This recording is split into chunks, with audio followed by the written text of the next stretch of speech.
Muhammad Ridwan Nenek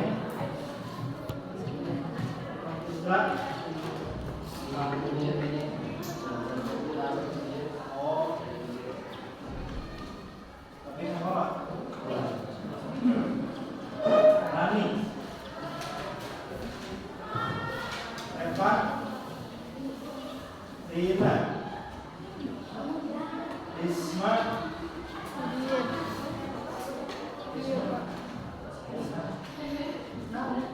Iya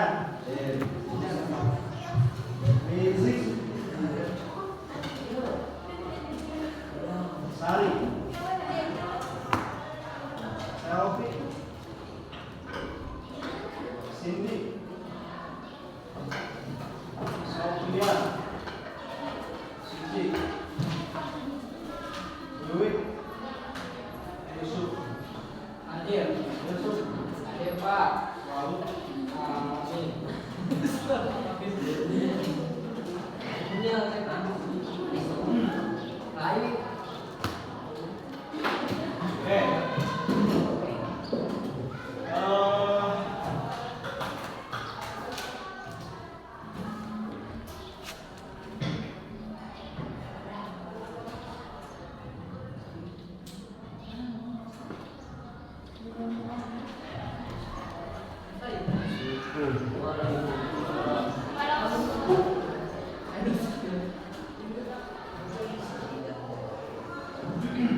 dengarkan. Setelah kemarin kita mengenal tentang jaringan komputer dan internet, ada yang dimaksud dengan WAN dan LAN, kan?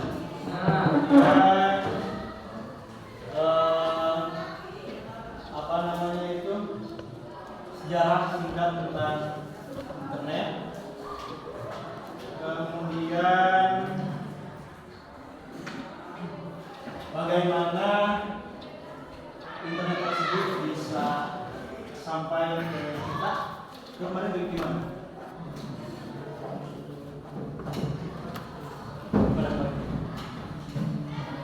Internet kan?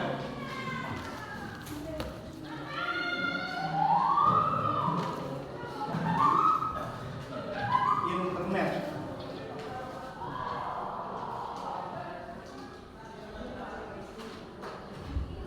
Ini yang digambarkan dengan awan ini namanya cloud.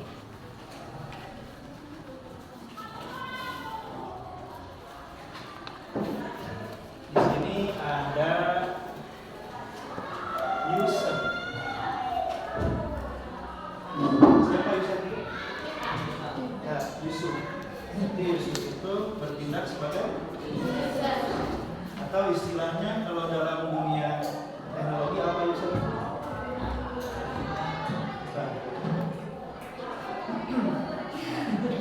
Ada hardware, ada software, ada apa? Pengguna itu istilahnya? Ya user. Istilah dalam lain. Tak ketahui. Oke, user. Kita bertindak sebagai user. User menggunakan apa? Medianya. Handphone, bisa berupa handphone, bisa berupa laptop, tablet, komputer dan lain-lain. Ya. Kemudian bagaimana ceritanya video yang kalian searching di YouTube yang letaknya itu jauh di seberang sana, video tersebut bisa sampai ke handphone kita. Ya, gak mungkin semua video itu disimpan di handphone kita. Kita mau video apa saja di YouTube itu akan tampil. Kalau misalkan video tersebut disimpan offline di handphone kita, berapa banyak memori yang kita butuhkan untuk menyimpan video tersebut? Gak mungkin kan? Menyimpan video ukuran 4K ya 60 fps saja itu udah ukurannya berapa puluh satu video. Nah, video tersebut itu disimpan di sebuah gedung besar pusat kemarin itu kan yang disebut dengan apa?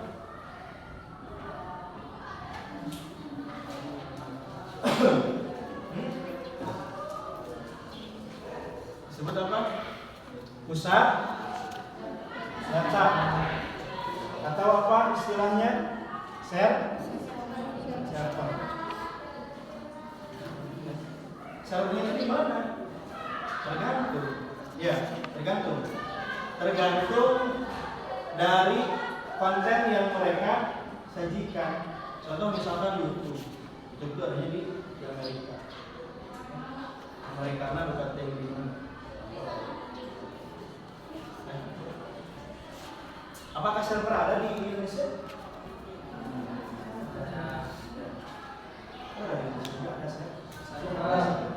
Nah, dari pusat data ini akan dihubungkan kemana? Ke yang namanya router. Dari server itu ke router dihubungkan melalui apa? Kabel koaksial. Ya, di mana kabel-kabel tersebut itu melewati gunung, laut, lembah, sungai-sungai yang indah di samudra.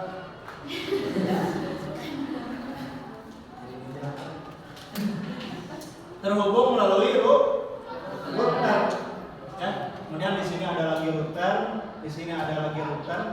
Kita kasih tanda R saja. Di sini ada router, ada lagi router banyak dan seterusnya. Ya. Dan router-router ini letaknya itu tadi misalkan kita ingin akses YouTube. YouTube itu pusat datanya ada di Amerika. Router ini ada juga di Amerika, bisa juga di Singapura dan di belahan dunia ini. Ya. Dihubungkan melalui kabel. Jadi jangan kira di bawah itu tidak ada. Ya. Setelah tersambung ke router dan router ini bisa terhubung satu sama lain. Ini ke sini misalkan. Ini ke sini. Bisa terhubung satu sama lain. Nah, setelah sampai ke router, ya, kalau kita menggunakan handphone, mobile, ya, menggunakan akses point-nya itu GSM, misalkan lebih gunakan Axis. Ya. Maka setelah router ini data itu sampai ke router di sini, ya, maka akan dipancarkan ke tower. Di sini. Setelah sampai di tower, barulah sinyal itu disampaikan ke pusat. Tuh, Pak, masalah menggunakan WiFi di rumah. Setiap WiFi di rumah, ada yang pakai WiFi di rumah? WiFi kita suka hotspot. Oke, jika kalian pasang WiFi di rumah, itu pasti akan ditarik dengan kabel RJ45 itu kalau nggak salah namanya. Untuk menarik sinyal dari router, dari server, dari jasa ISP. Kemarin dibahas. ISP itu adalah Internet Service Provider. Contoh ISP itu, contohnya apa? Ada IndiHome. Pernah dengar istilah IndiHome? IndiHome itu adalah ISP, Internet Service Provider, atau penyedia jasa internet. Ya, ada lagi apa lagi selain IndiHome? Ada Biznet, ada Gigs. Kemudian apa lagi? Sekarang di sini Perek kayak lo yang diperek oleh PPR. Ada ATA.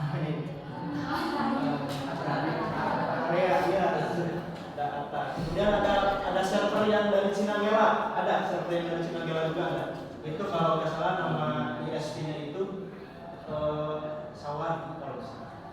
Sawadi WiFi. Nah, itu semua adalah ISP.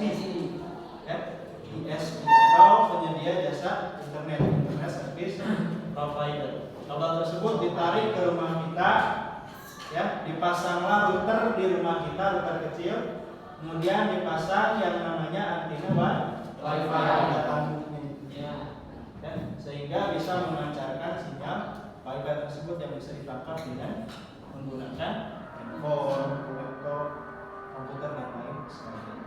Dan tetap saja pada dasarnya itu semua data yang kita peroleh dari internet itu dihubungkan menggunakan kabel-kabel melewati router-router. Kemudian setelah sampai dekat dengan user, dengan kita, itu ada yang melalui antena yang ada di earphone. Kalau kita menggunakan handphone, ada juga yang pakai router wifi di rumah kalau yang pasang wifi. Itu ya. Ada pertanyaan sampai sana? Kalau nggak ada, untuk praktek penghubungan komputer karena keterbatasan hardware alat dan juga tentunya, jadi kita di skip aja ya. Skip. Mungkin nanti ada praktek sedikit bagaimana cara menghubungkan hotspot handphone ke komputer kita, itu bagaimana caranya. Nanti lah minggu depan kalau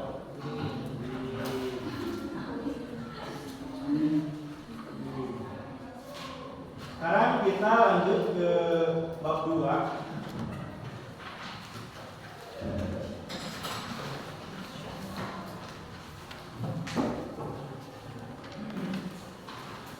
Lanjut ke bab 2. Bab 2 itu judulnya menggunakan internet untuk memperoleh informasi.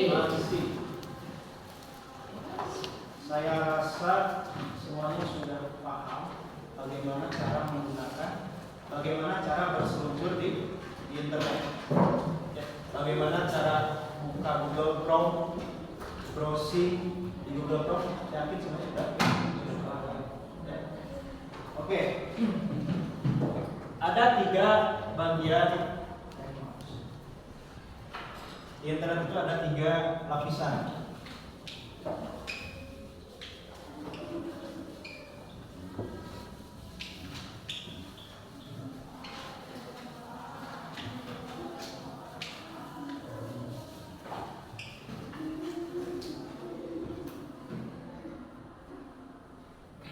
Ada 3 lapisan internet yang perlu kalian ketahui. Yang pertama itu lapisan pertama, internet normal, yang biasa kita gunakan sehari-hari. Ini adalah internet tingkat 1 ini. Di bawahnya lagi ada yang disebut dengan deep web, dan tingkat yang terakhir itu ada lagi yang disebut dengan dark web. Ini kita itu ada di sini.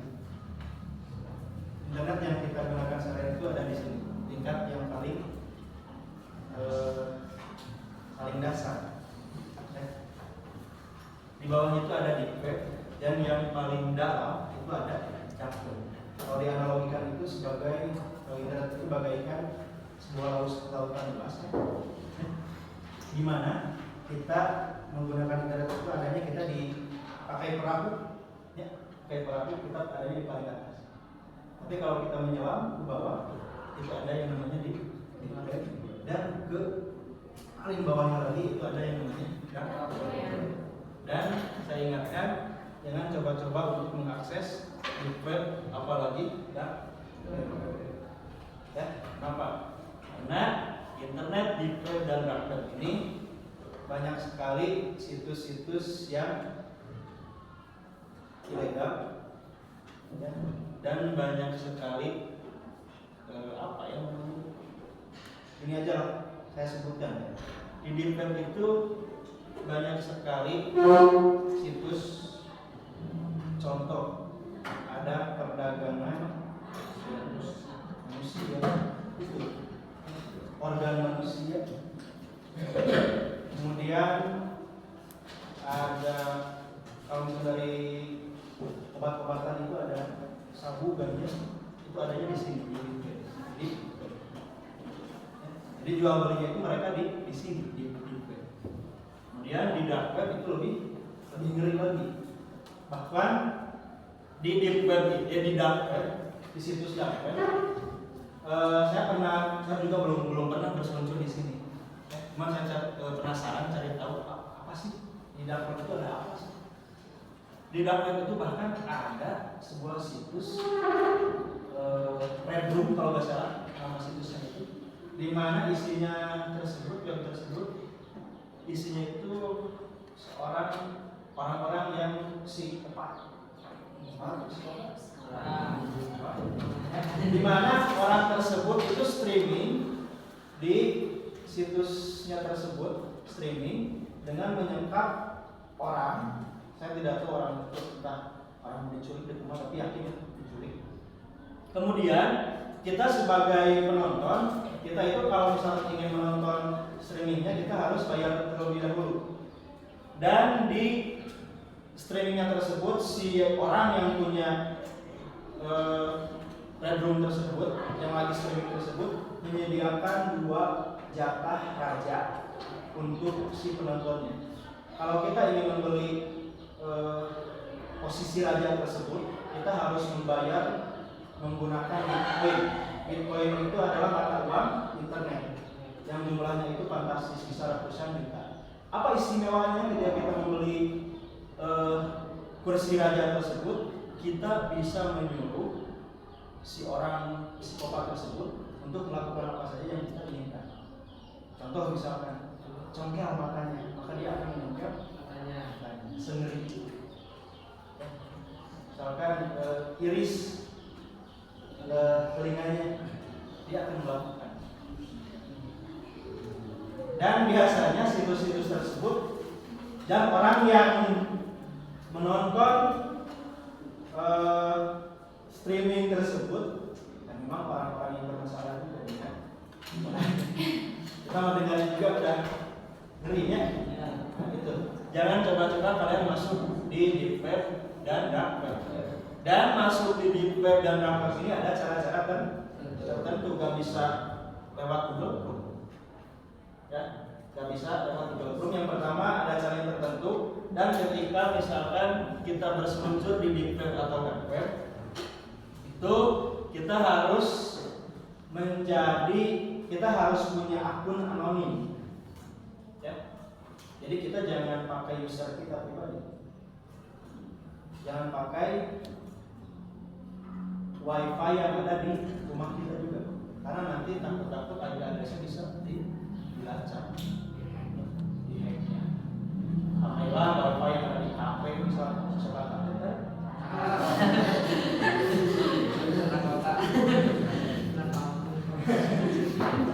Wifi yang ada di kafe misalnya. Kemudian user yang kalian gunakan juga, ya, user yang kalian gunakan juga, jangan pakai user yang asli, harus pakai user anonim, dimana kalian bisa menggunakan virtual box dan menggunakan OS yang baru.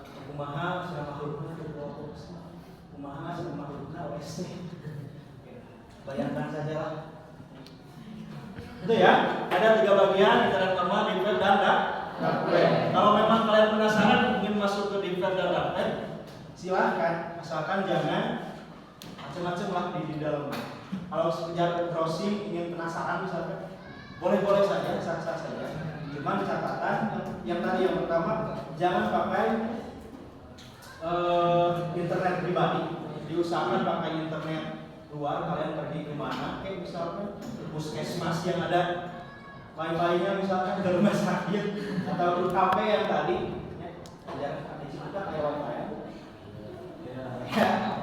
Nah, misalkan ke sana, kalian aksesnya di sana menggunakan wifi yang di sana, dan harus install dan harus pakai akun anonim, jangan pakai akun pribadi kalian.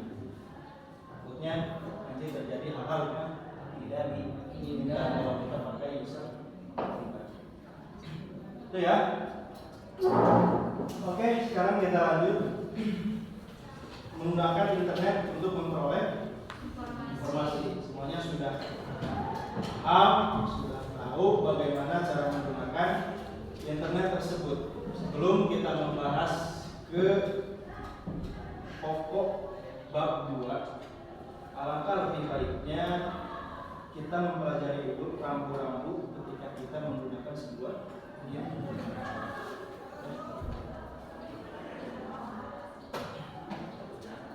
Oke, saya kasih judul budaya digital.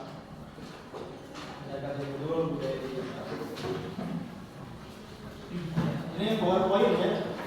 PowerPoint, misalnya nanti bisa lah PowerPoint. Kayak judulnya itu budaya digital.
Pengertian budaya digital. Oke, budaya apa itu? Budaya kebiasaan. Oke, kebiasaan. Oke. Budaya merupakan cara hidup yang berkembang dan dimiliki seseorang atau sekelompok orang dan diwariskan dari generasi ke Generasi. Itu merupakan Budaya. budaya. Oke, selanjutnya digital. Digital merupakan bentuk modernisasi atau pembaharuan dari penggunaan teknologi di mana sering dikaitkan dengan kemunculan internet dan komputer. Sedangkan budaya digital atau digital kultur itu merupakan suatu hal yang membentuk cara kita berinteraksi, berperilaku, berpikiran, dan berkomunikasi dalam lingkungan masyarakat yang menggunakan teknologi internet. Jadi intinya di internet itu ada aturannya. Ya, meskipun internet itu dunia nyata, tapi interaksinya kan dunia maya. Internet itu dunia maya, tapi kan interaksinya nyata. Wiwi bisa chatting dan doi misalnya. Iya, itu kan interaksinya nyata kan, bukan dengan AI, ya, bukan dengan AI, bukan dengan chat GPT. Interaksinya itu nyata. Gak boleh kan kita semena-mena di internet.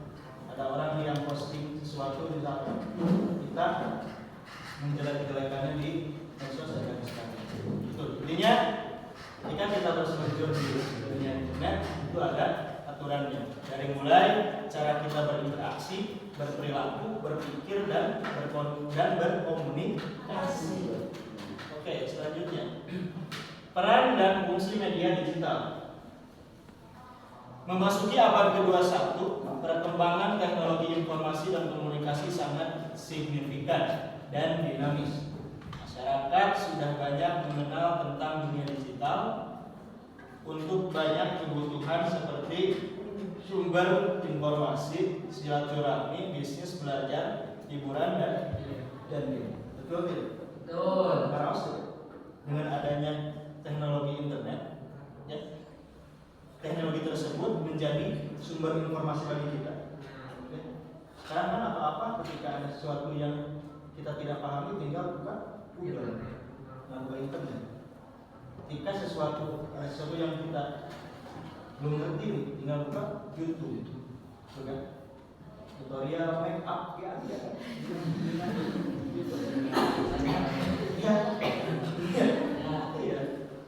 Apa sih yang nggak ada di internet? Kemudian bisnis silaturahmi juga bisa kita menggunakan media internet, meskipun silaturahminya itu dibumbui dengan maksud-maksud tertentu. Yang nggak inbox, wah jadi inbox salam silaturahmi, biasa basa-basi musuh. Kemudian bisnis, ya, tidak dapat dipungkiri. Di sini yakin semuanya sudah pernah melakukan transaksi di internet, baik itu melalui aplikasi online. Saya tidak sebut nama aplikasinya karena tidak disponsori. Aplikasi biru misalkan, aplikasi hitam, hijau, dan lain sebagainya. Pernah kan? Ya. Paket mau kue, kita bukan paket ngaliran. Dia kak Iman tadi, mau buka beli gitu, nah sesuai namanya. Tidak tahu ya, lalu tapi paket tetap pakai. Oh mungkin itu pakai tahu sebenarnya. Kemudian apalagi belajar, ya jelas. Belajar kita kan sekarang juga menggunakan teknologi, ya, menggunakan teknologi. Kemudian hiburan dan game. Nah di sini kelihatan beda mukanya antara player gedung tanpa pintu dan player gedung dengan pintu. Itu namanya ya, yang 32 bit itu tuh gedung tanpa pintu apa? Player apa?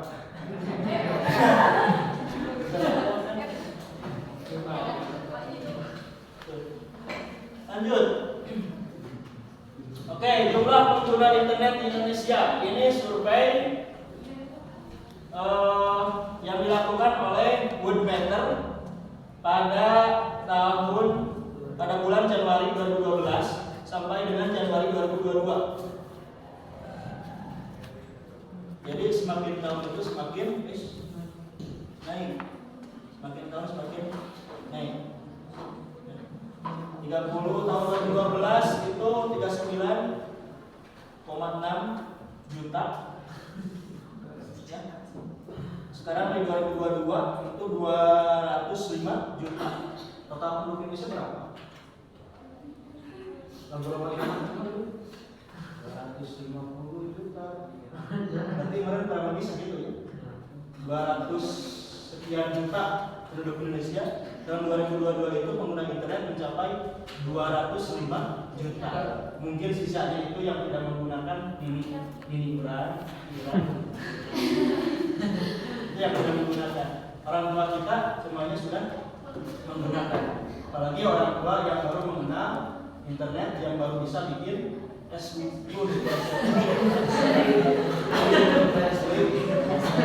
beli ya data halaman gitu tuh. Oh dengan coba begitu.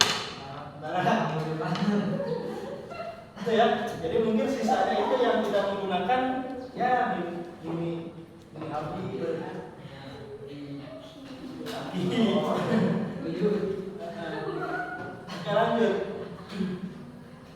Ciri generasi digital. Ciri generasi digital itu ada 4: identitas, proses belajar, kebebasan berekspresi, dan privasi. Apakah kalian termasuk? Kalau ada ciri-ciri keempat ini berarti kalian termasuk ke generasi digital. Yang pertama itu identitas. Generasi digital ramai-ramai membuat akun di Facebook, Twitter, page, Instagram, YouTube, dan lainnya untuk membuktikan kepada dunia bahwa mereka itu eksis. Itu memang gitu deh. Tuh, oke, berarti ciri yang pertama itu ada di mana? Ciri yang kedua nih, proses belajar. Semua ada. Proses belajar. Generasi digital selalu mengakses dengan Google, Yahoo, dan mesin pencari lainnya Kemampuan belajar jauh lebih cepat karena segala informasi ada di ujung jari mereka. Itu tadi ya, ketika ada kesulitan buka Google, ketika ada kesulitan buka YouTube. Gitu. Ya. Oke, berarti ada ciri yang kedua sudah. Masuk ke ketiga, kebebasan berekspresi. Generasi digital cenderung ingin memperoleh kebebasan. Mereka tidak suka diatur dan dikekang. Mereka ingin memegang kontrol, dan internet menawarkan kebebasan berekspresi tersebut. Tadi ya, bikin SWC enaknya, komen seenaknya, gitu tuh. Ya. Komen apa karena ada wani bisa dengan SW kan SW masa itu bikin SW aku. Dan yang terakhir apa? Privasi. Generasi digital cenderung lebih terbuka, belak-belakan, dan berpikir agresif. Ya. Itu segala di posting. Oke, sekarang yang lagi tren itu di Facebook itu Facebook Pro ya, kalau nggak salah. Facebook Pro ayatnya 12. Jadi sejak ibu-ibu nih biasanya konten kreator. Jadi itu maksudnya konten kreator di Facebook. Cuman masalahnya yang menurut saya jadi masalah, menurut saya pribadi yang jadi masalah itu segala aktivitas itu di publish di Facebook, di real kenyusun, dunia bermasak.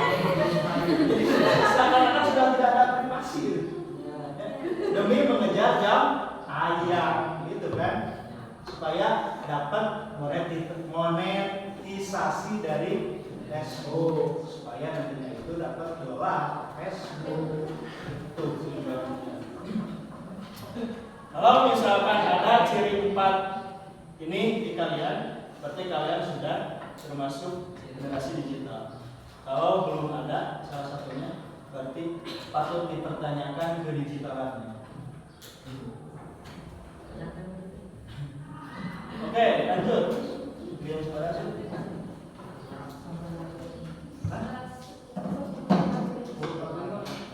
Tas bisa?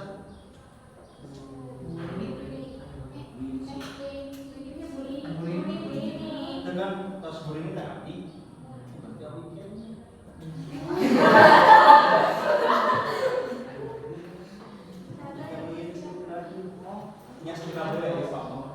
Oke, lanjut. Etika bermedia digital. Etika bermedia digital, kebiasaan yang baik. Nice ini. Komunikasi digital bikin komunikasi bisa fokus pada transaksi geografis dan budaya. Lo yang lagi bisa latihan, bisa komen dan berinteraksi dengan orang di Zambia. Lo yang sudah dapat talenta bisa menikmati konten dan rekor di Bolivia. Setiap daerah dan negara punya budaya dan etika sendiri. Kita nggak bisa tuh sama kebiasaan kita sehari-hari dengan kebiasaan orang di luar sana. Masalahnya kita sering lupa seolah-olah semua orang yang ada di tengah-tengah budaya yang sama dengan kita.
kisah yang ditinggalkan. Jadi hati-hatilah dengan internet.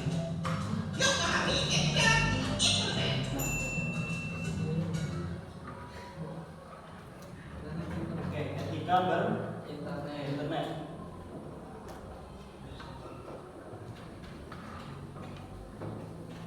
Oke, tadi si Juki menyebutkan ya bahwa setiap user, setiap pengguna internet itu mempunyai kebiasaan dan karakter yang berbeda. Jangankan beda suku, agama, negara, masing-masing user saja dan user itu mempunyai kebiasaan yang berbeda, karakter yang berbeda. Ya. Misalkan tadi disebutkan oleh si Juki, di Spanyol itu ada budaya Indonesia. Ya. Dan kita komen orang Spanyol tersebut pemalas misalnya, itu kan nggak bisa. Ya. Soalnya mereka budayanya memang begitu. Atau gini, misalkan ini nih yang sering terjadi nih, yang sering terjadi di kita, memposting postingan kecelakaan misalnya, kayak sekali berseliweran di Belanda, ya. Memposting orang yang kecelakaan hadis misalkan sampai ke belah misalkan kemana. Mungkin bagi dia yang posting biasa aja, tapi bagi saya yang melihat mungkin saya tidak bisa makan 3 hari. Saya melihat foto tersebut. Cuman untungnya itu sekarang Facebook dan medsos yang lainnya menyediakan fitur, jadi ketika ada konten-konten yang sensitif itu tidak langsung ditampilkan kan di duluan ini. Kalau yakin ingin melihat langsung baru muncul. Cuman tetap saja meskipun ada fitur tersebut, kita jangan asal post di ya. Bijak bersosmed. Teknologi digital menghadirkan ruang komunikasi dan media informasi yang tidak lagi terbatas oleh waktu dan jarak. Jelas. Di media sosial kita bisa bebas berpendapat dan berekspresi, namun perlu ditegaskan bahwa kebebasan tersebut bukanlah mutlak tanpa batas dan etika. Meskipun bebas berekspresi di medsos, tapi bukan berarti tanpa aturan dan etika. Oke, ini posting yang penting bukan yang penting posting. Nah, sekarang yang fenomenanya itu yang penting mah posting, penting aja kayak, entah itu ya, postingan oke, tinggal yang post ya. Nah, jangan seperti itu. Ya. Fatwa MUI nomor 24 tahun 2017 tentang hukum dan pedoman bermuamalah melalui media sosial. Sebelum sharing, saling dulu. Yang pertama, konten yang baik belum tentu benar. Yang kedua, enggak semua konten yang benar pantas disebar. Yang ketiga, konten yang benar belum tentu bermanfaat. Lagi, yang pertama itu konten yang baik itu belum tentu benar. Kemudian yang selanjutnya, enggak semua konten yang benar pantas disebar. Yang benar saja itu belum pantas disebar.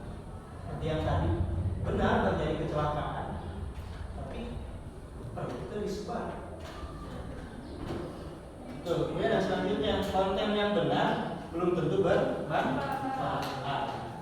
Tuh, kemudian nggak boleh apa di medsos itu. Yang pertama itu nggak boleh gibah. Nah, ini mah sudah makan sehari-hari ya. Gibah. Tuh, ngomongkeun busuk gibah itu. Ngomongkeun busuk, ngomongkeun dadan, ngomongkeun anak kita. Kemudian menyebar hoax. Menyebar hoax. Menyebar kita isu mahasiswa. Belum tentu kan? Ya. Termasuk berita hoax kalau tanpa fakta. Ya. Awas hati-hati ya. Sekarang banyak sekali buzzer-buzzer yang menyebar berita hoax. Jadi jangan di 2024 ini, jangan ketika kita menemukan sebuah berita itu jangan ditelan bulat-bulat, tapi lihat dulu sumbernya, keabsahannya, faktanya seperti apa, apakah benar tidak berita tersebut. Jangan yang tidak jelas. Dulu saya masih ingat tahun 2012 sampai saya viral kiamat.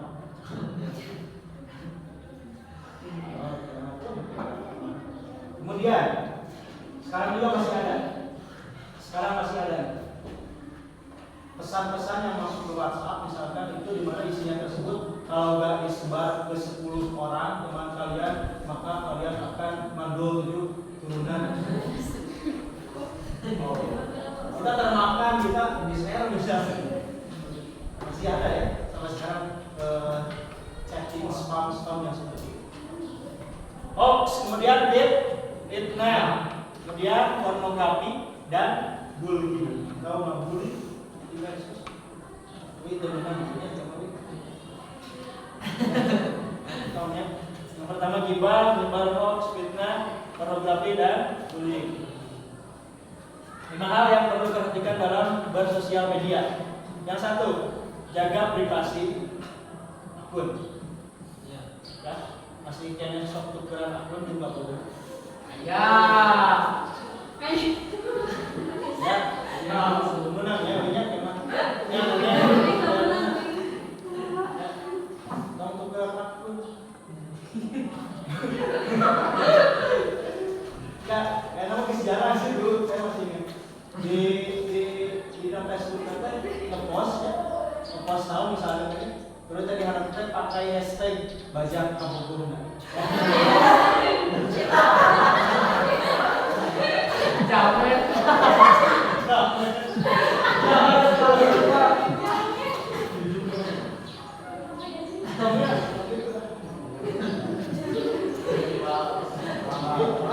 Bukan masalah privasinya, cuma rujin.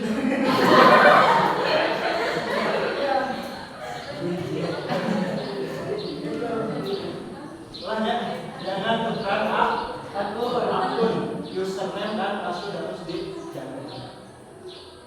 Jaga keamanan akun ya, termasuk yang tadi. Kemudian yang ketiga, hindari hoax. Tadi, kemudian menyebarkan energi positif yang baik. Kemudian nomor 5, gunakan superduper. Mungkin nomor 5 ini susah ya. Kita berapa jam sehari di medsos. Saya juga sama. Sehari itu bisa sampai berjam-jam di medsos. Apalagi malam itu bisa sehari.